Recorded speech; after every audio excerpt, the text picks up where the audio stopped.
Hey guys, this is a tutorial on the Omnis Athletic Performance Lower Extremity Rehab Dashboard. You can purchase this product from our website. When you download the folder from our site, you'll see an Excel file and a PDF. The Excel file is the actual dashboard, and that's what we're going to go over in this video, and the PDF is the instruction manual for how to perform the actual tests. Okay, let's get started. When you open up the dashboard, you'll see this home screen. You may see a prompt in the notification bar to enable macros. Go ahead and enable macros. This will enable some features later in the video. At the top, you'll see the navigation bar. So right now we're on the home page. You can also see the lower extremity report tab here, and then some data entry tabs as well. So range of motion data entry, hip strength, quad and hamstring strength, Y balance, functional testing, and then we have a brief overview of the dashboard instructions and a link back to our website. Okay, so let's start with the lower extremity report.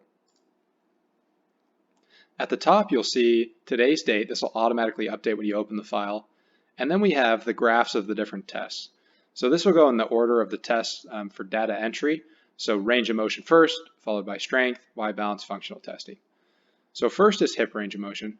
On the left, you'll see the graphs for the different measurements over time. So this way you can track an athlete after rehab, or you can track a team to see how they progress over a season. On the right-hand side, you'll see the most recent measurement for that athlete. So right here, you'll see hip flexion. The involved side, the most recent measurement is 131. 131, and then 141 for the uninvolved side, 141 here.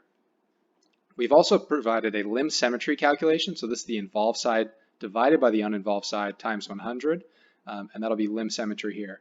For measurements where they cross zero, for example, the hip extension range of motion graph, neutral would be 0 degrees. So for these, we've included limb difference rather than limb symmetry calculation. So if we keep scrolling down, you can see each of those provided for each graph, for each measurement. At the bottom of this section and at the bottom of each section, you'll see a notes tab. So let's say you want to leave a note for an athlete. If you're going to print this out for them, you can say, great job, your hip range of motion continues to improve. You can leave that here. You can also leave notes for yourself for standardizing tests. So that way you can repeat the test in the future with better accuracy. To help you navigate this page, we've also included a navigation bar to the right here. So you can navigate, these will help you jump to the different sections: hip range of motion, hamstring and knee range of motion, ankle, hip strength, quad and hamstring strength, Y balance, and then functional testing as well. So to filter by athlete, if I just want my measurements, I can click on my name, and that'll be just my measurements for the different graphs. So now you can see fewer bars for hip range of motion. So these will be only my measurements, and then my most recent measurements here in the right-hand column. So both of these will update. If I want to clear those filters, you can simply click this button here. So these three buttons are all the macro-enabled contents. This will help clear all the filters from these tables, as well as update the charts and allow you to save this file as well. So let's jump to hip strength next. The strength measurements will have the same layout for the graphs. So for hip strength, quad strength, and hamstring strength, there will be 4 columns, 4 bars for the charts. There will be 2 for the involved side and 2 for the uninvolved. So this will be involved average, involved peak, uninvolved average, uninvolved peak. The average will be of the 3 trials you can record in the data entry table, and then the peak will be the highest of those 3 values. This will be true for both sides.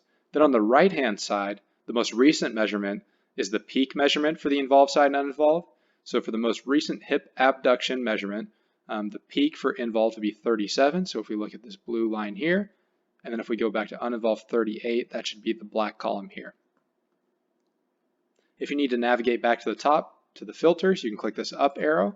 That'll take you back to this navigation table. Let's go to quad strength next. So same layout as the hip strength measurements. You can see those 4 columns for each date when the measurements are taken. We've also included this dial graph as well. So this is a graph for involved quadriceps peak torque to body weight ratio. This will be in Newton meters per kilogram of body weight. So a general target we look for is 3.0 Newton meters per kilogram body weight. So the reference for this is actually in the instruction manual. If you want to click on that, it'll take you to PubMed so you can see the article. But typically, patients after ACL reconstruction have better outcomes who have met that 3.0 criteria or are higher. So the green will be 3.0 Newton meters per kilogram or higher. The yellow will be 3.0 to 2.5. And then the red will be 2.5 or less. So we're looking for 3.0 at least on both sides, the involved and the uninvolved. And you can see those here. Next is hamstring strength. So there's 4 different ways we allow you to measure hamstring strength. Seated, inner range, mid-range, and outer range. Again, the 4 different columns, 2 for involved, 2 for uninvolved. And then lower quarter Y balance test. So this will be, the involved side will be listed here. You can change the involved side in the data entry table, and this will update the labels for the chart. So right now it's on the right side, so the involved side is the right side. The labels for the graph will be based on that involved side. So imagine looking down over your patient while they're performing this test. So anterior would be this direction, posterior medial would be here, posterior lateral going this way. This would be in reference to the right leg. The involved will be in green, the uninvolved will be in gray. So you can see the anterior and posterior medial reach are pretty symmetrical side to side. If we look over here, 100% symmetry for anterior, 99 for posterior medial, and you can see more of a difference here for the posterior lateral, and that's listed here as 91%. There's also a composite score provided here, and again, these are based on the most recent measurements for Y balance testing. Next, we have some functional tests, so this will be single leg heel raise and single leg squat.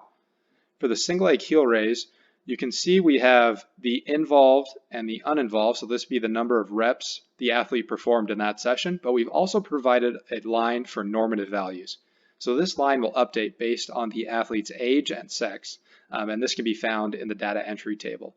We will not have the norm line for athletes under the age of 20. The regression analysis that this number is based off of only had a patient population between the ages of 20 and 80. But safe to assume that generally about over 25 reps is a good target for single leg heel raise. But a more specific number can be provided for patients aged 20 through 80 using these normative values. Next, we have single leg squat. So this isn't normative value for this red line. This is actually minimum criteria that we would like to see. And this is based off studies for patients after ACL reconstruction. So 1 year out after ACL reconstruction, if patients cannot perform more than 22 reps in the single leg squat, then they are at greater risk for patellofemoral OA. So that's why we've included this minimum criteria. This is not normative data. This is simply what we suggest as the minimum. Next, we have sport cord test and lower extremity functional test. So on the left will be sport cord. This test is out of 54 points. Passing is 46. So you can see 46 as the red line here, and then the athlete's actual score will be in the black. So for this athlete, their most recent score was 50. 50 here, this is above the red line, this is above 46, so that athlete would pass. Then we have the left. So this is based on how fast they can complete the test. So we actually want to see lower numbers here, would be better. The red line, this normative data will adjust based on the athlete's sex. So this number is based off norms from Division III athletes across multiple sports. For males, the target is 100 seconds or lower. For females, the target is 115 seconds. And this will adjust based on what you put in the data entry table. And you can see those targets over here as well. Next, we have hop testing. So first, the traditional 4 hops, single hop, triple hop, crossover hop, and timed hop. We've also included 2 additional hops, side hop for reps, and medial rotation hop for distance. Again, the most recent measurements would be here on the right-hand side.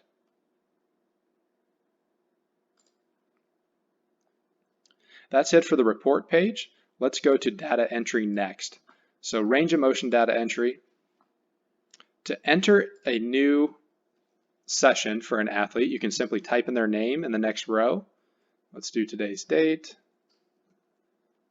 And then I can enter in my measurements for the day, and so on. Let's go to hip strength next. So I can do the same thing here, last name, first name, the date, and then also enter body weight, the units you measured body weight in, and then handheld dynamometer units as well. So this can be measured in kilograms, pounds, or newtons. We use handheld dynamometer for all the strength measurements, and you can put the units there. For hip abduction, you can see that listed here with the moment arm, 3 trials for the involved side and 3 trials for the uninvolved side. We've included the moment arm for all strength tests. This helps calculate torque. We've only included the quadriceps torque in the actual report, but if you'd like to see the torque to body weight ratios or the torque values for any other strength measurements, you can go to the end of the data entry tables.